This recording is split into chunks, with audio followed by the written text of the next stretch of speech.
GTV news के साथ मैं हूं माजिद अली खान और मैं हूं जवेरिया अली। बुलेटिन के आगाज़ में आपको आगाह करें कि मुफ्ती आज़म पाकिस्तान रफ़ी उस्मानी कराची में तवील अलालत के बाद इंतकाल कर गए।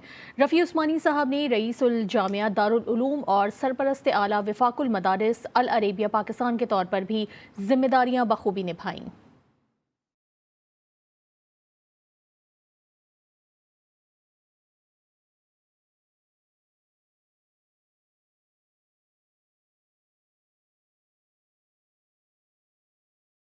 आलिम की मौत आलम की मौत है। मुफ्ती आज़म पाकिस्तान मुफ्ती मोहम्मद रफ़ी उस्मानी तवील अलालत के बाद कराची में इंतकाल कर गए। रफ़ी उस्मानी दारुल उलूम कराची के रईसुल जामिया और वफाकुल मदारिस अल अरबिया पाकिस्तान के सरपरस्त आला थे। उन्होंने कई मौक़ों पर दीनी मामलात के साथ मुआशी, सियासी और समाजी मसाइल पर कौम और हुकूमत की रहनुमाई की। रफ़ी उस्मानी साहब 21 जुलाई 1936 को भारतीय शहर देवबंद में पैदा हुए थे। आप मुफ्ती आज़म पाकिस्तान मोहम्मद शफ़ी उस्मानी के बड़े साहिबजादे थे। आपके छोटे भाई मुफ्ती तकी उस्मानी की भी अल्लाह के दीन की खिदमत और रसूल खुदा की मोहब्बत में कई गरा कदर खिदमात हैं। रफ़ी उस्मानी ने 2 कौमी नज़रिया समेत कई अहम मौज़ूआत पर अरबी और उर्दू में कई किताबें तहरीर की। हर हफ्ते और बुध के दिन आप अपने वालिद की तफसीर का दर्स देते थे।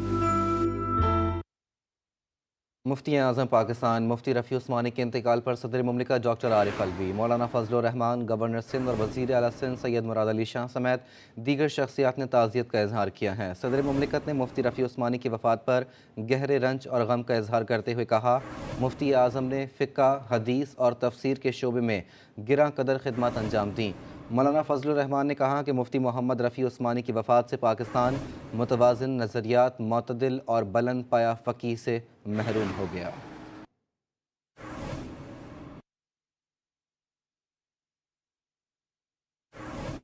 मज़ीद खबरें शामिल करते हुए आपको बताएंगे, कोयटा शहर में नॉन कस्टम पेड और काले शीशे वाली गाड़ियों के खिलाफ पुलिस मुतहरिक हो गई। 1 नवंबर से जारी खुसूसी मुहिम में 2 दर्जन से ज़ायद गाड़ियां जब्त कर ली गई हैं और पुलिस की जानिब से अदालत आलिया के हुक्म पर नॉन कस्टम पेड गाड़ियों के खिलाफ कार्रवाई की जा रही है। मज़ीद जानते हैं अपने नुमाइंदे मोहम्मद फैज़ान खान से। फैज़ान बताइए। जी हाँ, बिल्कुल। महकमा पुलिस और कस्टम की जानिब से नॉन कस्टम पेड गाड़ियों के खिलाफ कार्रवाइयों का अमल जो है वो जारी है। 1 नवंबर को DIG कोयटा की जानिब से डिस्ट्रिक्ट पुलिस और ट्रैफिक पुलिस को मरासला जारी किया गया था, जिसमें जो नॉन कस्टम पेड गाड़ियाँ हैं, टिंटेड शीशों वाली गाड़ियाँ और फेंसिंग नंबर प्लेट वाली गाड़ियों के खिलाफ कार्रवाई की हिदायत की गई थी। जिसके बाद अब तक जो है शहर के मुख्तलिफ मकामात पर नाके लगा के पुलिस हुक्काम के मुताबिक 2 दर्जन से ज़ायद गाड़ियाँ नॉन कस्टम पेड उन्हें जब्त कर लिया गया। इसके साथ साथ जो टिंटेड शीशे वाली गाड़ी है और जो फेंसिंग नंबर प्लेट वाली गाड़ी है, उनके खिलाफ भी बिला इम्तियाज़ कार्रवाइयों का सिलसिला जारी है। महकमा कस्टम और पुलिस की मुश्तरका कार्रवाइयों का भी सिलसिला जो है कोयटा शहर में जारी है। शहर के मुख्तलिफ शाहराहों पे और चौकों पे जो है दिन और रात के औकात पे नाके लगाए जा रहे हैं, जिसमें ये कार्रवाइयाँ जो है अमल में लाई जा रही है। महकमा पुलिस के जानिब से उनका यही कहना है कि IG पुलिस और DIG पुलिस कोयटा का के जो नॉन कस्टम पेड गाड़ियाँ हैं और टिंटेड शीशों वाली जो गाड़ियाँ हैं, उनके खिलाफ कार्रवाइयों का सिलसिला जारी रहेगा। और ये जो कार्रवाइयाँ हैं ये अदालत आलिया की अहकामात की रोशनी में की जा रही है और कोयटा शहर में जो महकमा एक्साइज़ है उसकी भी मदद जो है वो ली जा रही है। जी, रुख करेंगे पेशावर का। पेशावर यूनिवर्सिटी के असातिज़ा एक बार फिर अपने मुतालबात के लिए सर जोड़कर बैठ गए हैं। असातिज़ा ने कल हंगामी इजलास मुनक्किद किया है। पियोटा के सदर प्रोफेसर जमील अहमद चित्राली कहते हैं, असातिज़ा के हुकूक के लिए हर फोरम पर आवाज़ उठाते रहेंगे। मोहम्मद सरमद से मज़ीद तफसीलात जान लेते हैं। सरमद, आगाह कीजिए। जी बिल्कुल, पेशावर यूनिवर्सिटी के असातिज़ा अपने मुतालबात के लिए एक बार फिर मैदान में आ गए हैं, सर जोड़कर बैठ गए हैं और असातिज़ा का कुछ मुतालबात है। इनके क्या मुतालबात है? प्रोफेसर जमील अहमद चित्राली साहब हमारे साथ मौजूद है। चित्राली साहब, क्या कहेंगे, क्या मुतालबात है आपके? जी, बहुत शुक्रिया। असातिज़ा के मुतालबात के हवाले से तो हम वक्तन फ़वक्तन बात करते रहते हैं।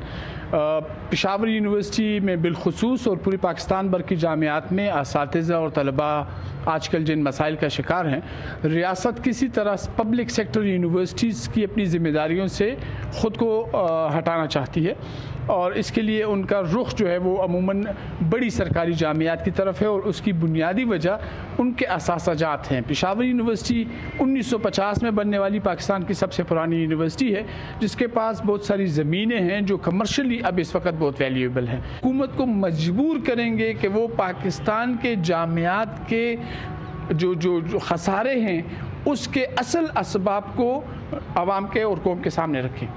जी बिल्कुल, प्रोफेसर जमील अहमद चित्राली का यही कहना था कि अपने मुतालिबात के लिए खड़े रहेंगे, जब तक मसाइल हल नहीं होते तो मैदान नहीं छोड़ेंगे। जी, नौशहरा में तजावुजात की भरमार की वजह से राहगीरों के लिए जगह ही नहीं बची। कार पार्किंग से रास्ता मुकम्मल बंद कर दिया गया। मजीद बता रहे हैं मोहम्मद असद। जी असद। जी बिल्कुल, नौशहरा में तजावुजात की भरमार की वजह से निज़ाम ज़िंदगी जो है वो मफलूज होकर रह गई है। नौशहरा के तीनों तहसीलों में तजावुजात की वजह से शहरियों का गुजरना जो है वो महाल हो गया है। बात की जाए अगर नौशहरा के सदर बाज़ार और क्यूली रोड की, तो नौशहरा सदर बाज़ार और क्यूली रोड पर जो दुकानें हैं उन्होंने फुटपाथों पर तकरीबन 3 से 4 फीट तक जो है वो तड़े लगाए हुए हैं, जिसके बायस शहरियों का गुजरना वहाँ पर जो है वो मुश्किल हो गया है। और दूसरी बात ये है कि नौशहरा के जो बस स्टैंड है वहाँ पर जो है रेहड़ी वालों की जानिब से गैर कानूनी तरीके से जो है वो रेहड़ियाँ लगाई गई है, तो नौशहरा के बस स्टैंड में जो है दाखिले में भी शहरियों को मुश्किलात का सामना रहता है। अगर बात की जाए नौशहरा के तहसील पब्बी बाज़ार की, तो तहसील पब्बी बाज़ार में भी जो है गैर कानूनी तरीके से रेहड़ी वालों ने रेहड़ियाँ लगाई हुई है। और इस हवाले से जब हमने शहरियों से बात की तो शहरियों का बताना है कि मुतअद्दिद बार इंतज़ामिया के इस हवाले से आगाह कर चुके हैं, ताहम कोई पुरसान हाल नहीं। शहरियों का बताना है अगर इंतज़ामिया इस रेहड़ी वालों को और कार पार्किंग को यहाँ से हटा दें इन बाज़ारों से और इनको कोई दूसरी जगह दे, तो शहरियों को यहाँ से गुजरने में आसानी जो है वो मुयस्सर हो सकेगी। जी, रुख करेंगे कश्मीर का। कश्मीर की तहसील तंगवानी में गैस प्रेशर इंतहाई कम हो गया है। ख़वातीन को उमूर खाना की अंजाम दही में शदीद मुश्किलात का सामना है। तफसीलात बता रहे हैं सिंगार अली। जी सिंगार। अजी जी बिल्कुल, इस वक्त मैं मौजूद हूँ तंगवानी के गांव करमपुर बिजरानी में। सरमा की मौसम आते ही गैस की लोड शेडिंग में इजाफा होते हुए सराफिन को शदीद परेशानी का सामना करना पड़ता है। जब हमारी यहाँ के सराफिन से बात हुई तो इनका ये कहना था कि जैसे ही सरमा की मौसम आती है तो जानबूझ के गैस की लोड शेडिंग की जाती है ताकि हमारी परेशानियों में इजाफा हो। हमारे बच्चे बिना नाश्ते के स्कूल जाते हैं, हमें ये भी परेशानी होती है। अब गैस बंद होने के बायस हम लकड़ियों के लिए जाते हैं तो लकड़ियों का दाम सुनकर हम वहीं से ही वापस आते हैं। और लकड़ियों के पहले मिलते थे 600 रुपये मन, तो अब मिल रहे हैं 1200 रुपये मन, जो कि हमारे खरीद से बहुत दूर है। इन्होंने वक्त हुकूमत से मुतालबा किया कि फिल्फ और गैस का प्रेशर बढ़ाया जाए ताकि कम से कम हमारी बेचैनी खत्म हो जाए। जी, पंजाब के सिटी ऑफ स्पोर्ट्स बोरेवाला की बाहिम्मत लड़की ने कमाल कर दिखाया। नुसरत मुमताज़ ने इस्लामाबाद में मुनक्किदा चौथी Asian international taekwondo championship match में सोने का तमगा जीत लिया है। तफसीलात बता रहे हैं परवेज़ तलहा हाशमी। जी परवेज़। जी बिल्कुल, सिटी ऑफ स्पोर्ट्स का दर्जा रखने वाले बोरेवाला शहर ने एक और एजाज़ अपने नाम कर लिया है। इस्लामाबाद में होने वाली चौथी एशियन ताइक्वांडो चैंपियनशिप में बोरेवाला की होनहार खिलाड़ी नुसरत मुमताज़ ने गोल्ड मेडल हासिल करके जो है पहली पोजीशन हासिल की और बोरेवाला जो ओवरऑल पाकिस्तान की पहली खतून है जिन्होंने ये एजाज़ हासिल किया। इस वक्त मैं नुसरत मुमताज़ के साथ मौजूद हूँ, उनसे जानते हैं कि वो अपनी इस अजीम फतह पर क्या कह रही हैं। Thank you so much. खैर मैं बहुत खुश हूँ, अल्हम्दुलिल्लाह अल्लाह ताला ने मुझे इज्जत से नवाजा और पाकिस्तान का नाम रोशन करने का मुकाम हासिल किया और मैं इंटरनेशनल लेवल पर फर्स्ट लड़की हूँ जिसने गोल्ड मेडल हासिल किया और नेशनल लेवल पे मैं गोल्ड मेडल हासिल करती हूँ और मैंने पाकिस्तान का नाम रोशन किया। ये सब मेरी माँ बाप, वालिदैन और हस्बैंड और कोचेज़ की दुआएं से हुआ है और आर्मी कोचेज़ इंटरनेशनल लेवल पर जो हमारे कोच है उनकी मदद से हुआ है और हार्ड ट्रेनिंग करने की वजह से मैं इस मुकाम पर पहुँची हूँ। और मैं चाहती हूँ कि बाकी लड़के भी हमारी तरह आगे निकले और स्पोर्ट्स में बढ़ चढ़ कर हिस्सा लें। आज बिल्कुल आपने होनहार खिलाड़ी की बात सुनी, उनका एक पैगाम है पाकिस्तानी लड़कियों के लिए कि आगे आए और पाकिस्तान का नाम रोशन करें। और उन्होंने कहा है कि मेरी फतह में जो है मेरे वालिदैन, मेरे असातिज़ा और ख़ासकर मेरे खामद की सपोर्ट का जो है वो बहुत ज़्यादा हाथ है। जी, शहरियों को पीने के लिए साफ पानी की फराहमी हुकूमत की अव्वलीन जिम्मेदारी है, मगर पेशावर के शहरी इससे महरूम हैं और आलूदा पानी पीने पर मजबूर हैं। शहर के मुख्तलिफ मकामात पर नस्ब किए गए बेशतर वाटर फिल्ट्रेशन प्लांट्स नाकारा होकर बंद पड़े हैं। इसी हवाले से मजीद जानते हैं पेशावर में GTV न्यूज़ के नुमाइंदे अब्दुल करीम से। अब्दुल करीम बताइए।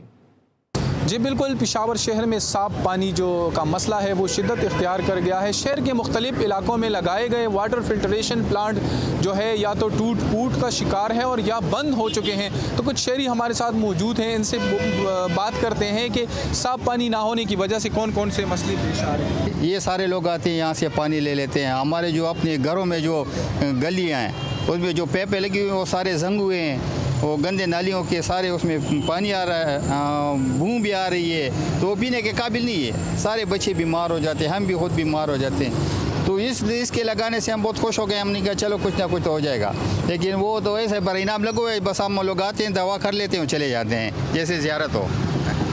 जी बिल्कुल, जैसा कि आप देख रहे हैं कि इनका यही कहना है कि जो सरकारी जो पानी आता है घरों में, वो सारे जो पाइप होते हैं वो जंग आलूद हो चुके हैं, जिसकी वजह से वो जो पीने के काबिल नहीं होता वो पानी। तो यहाँ पर जो लगाया गया फिल्टरेशन प्लांट है वो भी बंद है, और हुकूमत से भी इनका यही मुतालबा है कि इसका कोई हल निकाले और इनको जो साफ़ पानी है वो मुयस्सर करें। जी, तरक्की के दावे धरे के धरे रह गए हैं। सूबाई दारुल हुकूमत कोयटा में सरियाब रोड पर ड्रामाई तामीर ने अवाम को शदीद अजियत में मुब्तला कर दिया। 3 सालों से सरियाब रोड तोसी के नाम पर सड़क के अक्सर जगहों को उखाड़ पकड़ कर छोड़ दिया गया है। शहरी कहते हैं कि सरियाब रोड की तामीर कछुए की दौड़ है। मजीद तफसीलात जान लेते हैं ब्यूरो चीफ कोयटा बुशरा कमर से। जी बुशरा। जी बिल्कुल, कोयटा शहर में सरियाब के इलाके में ट्रैफिक के बढ़ते मसाइल और कोयटा कराची रोड पर हादसात के बढ़ते वाक़यात के पेश नज़र रोडों की दोबारा से तामीर और उन्हें वसी करने के हवाले से इकदाम तो किए गए, लेकिन ताहाल ये तमाम तर इकदाम जो हैं वो ताख़ीर का शिकार होते जा रहे हैं। इस वक्त मैं कोयटा कराची लिंक रोड पर मौजूद हूँ, जिसका 7 माह कबल वज़ीर आज़म शहबाज शरीफ ने इफ्तिताह किया।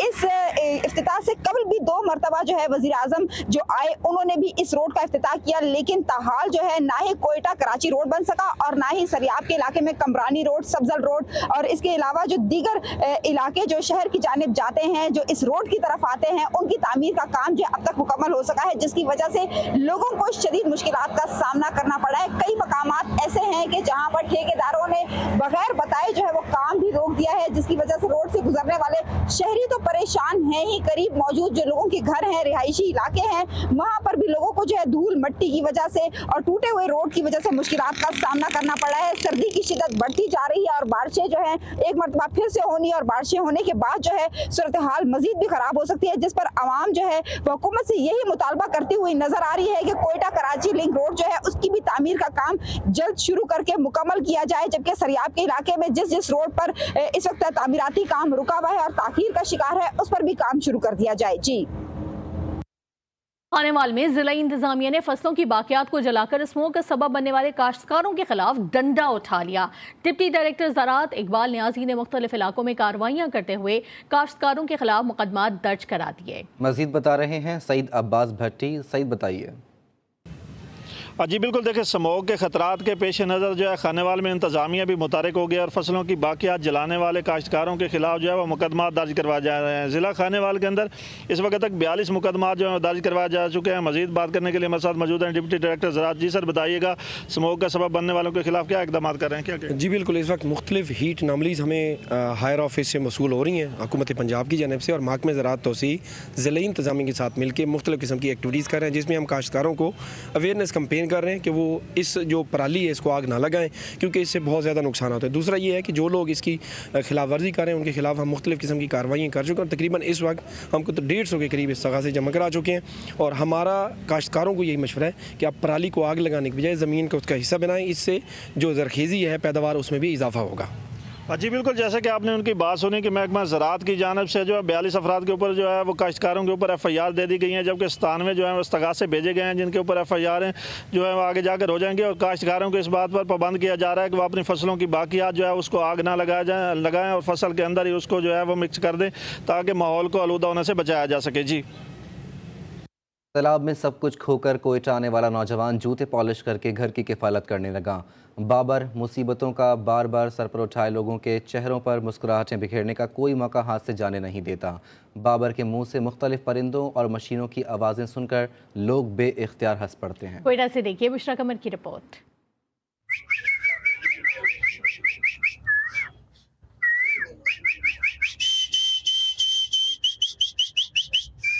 बाबर का ताल्लुक जाफराबाद से है। ये नौजवान मुंह से परिंदों, मशीनों और मोटरसाइकिलों की आवाजें निकालकर लोगों के चेहरों पर मुस्कुराहट सजाता है।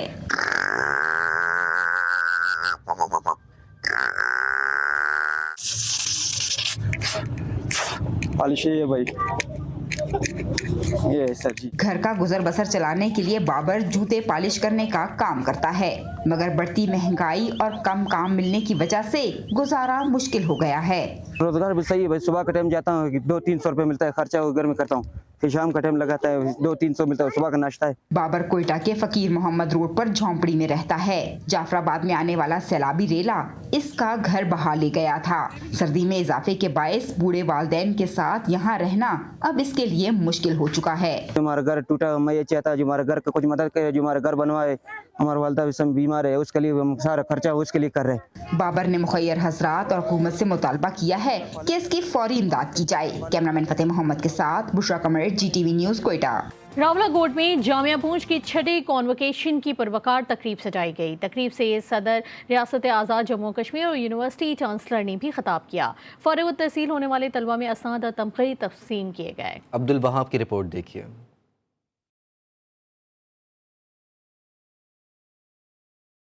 यूनिवर्सिटी ऑफ पूंछ रावलाकोट के चांसलर और सदर आज़ाद कश्मीर बैरिस्टर सुल्तान मोहम्मद चौधरी की ज़ेर सदारत मुनक़दा कॉन्वोकेशन में 1050 तलबा को डिग्रियाँ तफवीज़ की गईं, जिनमें 35 गोल्ड मेडलिस्ट और 5 PhD स्कॉलर्स भी शामिल थे। मैंने यूनिवर्सिटी ऑफ पूंछ रावलाकोट से BB ऑनर्स किया है और आज हमारी कन्वोकेशन थी और डिग्री मिली है मुझे और मैं बहुत ज़्यादा खुश हूँ।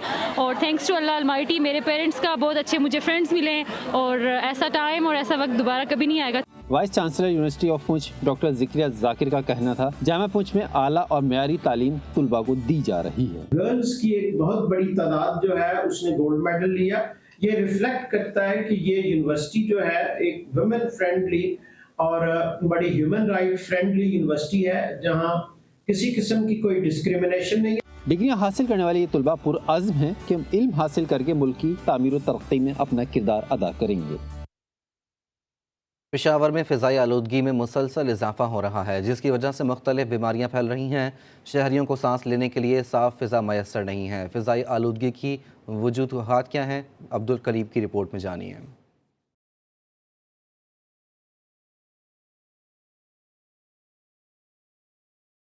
बढ़ती फ़ज़ाई आलूदगी ने पेशावर जैसे खूबसूरत शहर को आलूदा तरीन शहरों के सफ़ में ला खड़ा कर दिया है, जिसकी वजह से यहाँ के रिहायशियों में दमा, एलर्जी और सीने के मुख्तलिफ बीमारियाँ फैल रही है। एयर पोल्यूशन के हवाले से कि ये हमारे जिस्म के कौन कौन से सिस्टम को इफ़ेक्ट करती है, उसमें सबसे जो अहम है ना वो हमारा रेस्पिरेटरी सिस्टम है। तो उसमें जो बहुत ज़्यादा जो डिजीज़ है ना वो चिल्ड्रन में ये काज करती है ना। एक सर्वे के मुताबिक 2018 में पेशावर पाकिस्तान के आलूदा तरीन शहरों में 5वें नंबर पर था, मगर अब इसमें मजीद अबतरी आ चुकी है। एयर पोल्यूशन जो है इसमें दो बड़ी वजूहात हैं, एक तो बहुत ज़्यादा, लेकिन हम अगर मुख्तसर बात करें तो इसमें एक इंडस्ट्री है और एक ट्रांसपोर्ट है। इस तरह फिर छोटे मोटे और भी ज़राए हैं, लेकिन वो उनकी कंट्रीब्यूशन कम है। तकरीबन 45 से 55% तक वो ट्रांसपोर्ट है, कोई 20-25% तक ये इंडस्ट्रीज़ हैं। फ़िज़ाई आलूदगी पर काबू पाने के लिए हुकूमती और अवामी सतह पर कोई संजीदगी नज़र नहीं आती। फूलों के शहर पेशावर की फ़िज़ाओं में अब खुशबू की बजाय जहरीला धुआं फैल रहा है। कैमरामैन फिरासत अली के साथ अब्दुल करीम, GTV न्यूज़ पेशावर। और लाहौर में सीवरेज का मसला हल ना हो सका। पाकिस्तान के क़याम से कबल नहरी नाला गंदे नाले में तब्दील हो गया। नाला जगह जगह से बंद होने के बायस इर्द गिर्द में ताफुन फैल रहा है और इलाका मकीन सख्त परेशानी से दो चार हैं। मज़ीद जानते हैं अपने नुमाइंदे शेख ज़ैनुल आबिदीन से। ज़ैन, आगाह कीजिएगा, इंतजाम क्यों नहीं किए गए सफाई के? जी बिल्कुल, इस वक्त मैं जिस इलाके में मौजूद हूँ यहाँ पर 1 लाख से ज़ायद जो है आबादी का ये इलाका है और तकरीबन 3 मील लंबी ये रोड है जो कि हरबनपुर से लेकर के जोड़ेपुल जाती है और तकरीबन कोई दर्जन से ज़ायद दाएं और बाएं जो है वो हाउसिंग सोसाइटी है। ये नाला जो है वो पहले नहरी जो यहाँ पर खेत वगैरह थे जो कि अंग्रेज़ों के दौर में इसको बनाया गया था पानी देने के लिए। उसके बाद जो है वो ये पाकिस्तान बनने के बाद ये नाले की शक्ल इख्तियार कर गया और फिर ये नाला जो है वो बंद हो गया। सीवरेज का जितना पानी है जो कि हाउसिंग सोसाइटी वो इसमें जो है वो डालना शुरू हो गए। लेकिन ये है कि जब ये नाला साफ होता था, चलता था, तब तो ठीक था, लेकिन जगह जगह हाउसिंग सोसाइटी बन गई, मार्बल जो फैक्ट्रियां हैं उनका जो तमाम तर मार्बल का वेस्टेज है वो इस नाले में गिरता है। और ये है कि यहाँ के जो इलाका मकीन है वो मुख्तलिफ हेपेटाइटिस, पेट की बीमारियाँ और जिल्द की बीमारियों में मुब्तला है। जब थोड़ी सी बारिश होती है और ये नाला थोड़ा सा भर जाता है तो इसका पानी जो है वो आधी सड़क तक आ जाता है, जिससे लोग जो है वो गुजर नहीं सकते, बच्चे स्कूल नहीं जा सकते, लोग अपने काम काज को नहीं जा सकते और जो है वो नमाजी मसाजिद में नमाज अदा करने। बहुत शुक्रिया ज़ैनुल आबदीन तफसीलात से आगाह करने के लिए। कतर में मुनक्किदा फीफा फुटबॉल वर्ल्ड कप की उल्टी गिनती मुकम्मल। एक दिन बाद मेगा इवेंट का आगाज दोहा के अलबैत स्टेडियम में होगा। टूर्नामेंट का इफ्तिताही मैच मेजबान कतर और इक्वाडोर के दरमियान पाकिस्तानी वक्त के मुताबिक रात 9 बजे खेला जाएगा। ये पहला मौका है कि कोई मुस्लिम मुल्क इस आलमी मुकाबले की मेजबानी कर रहा है।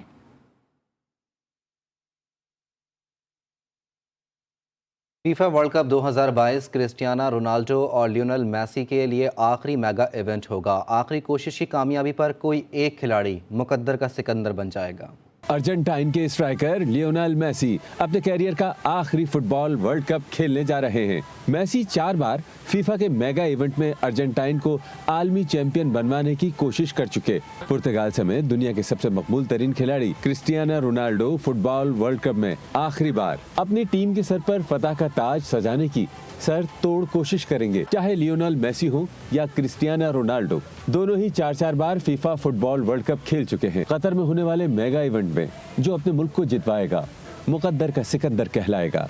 एक ब्रेक के बाद हाजिर होंगे हेडलाइंस के साथ। देखते रहिए GTV न्यूज़।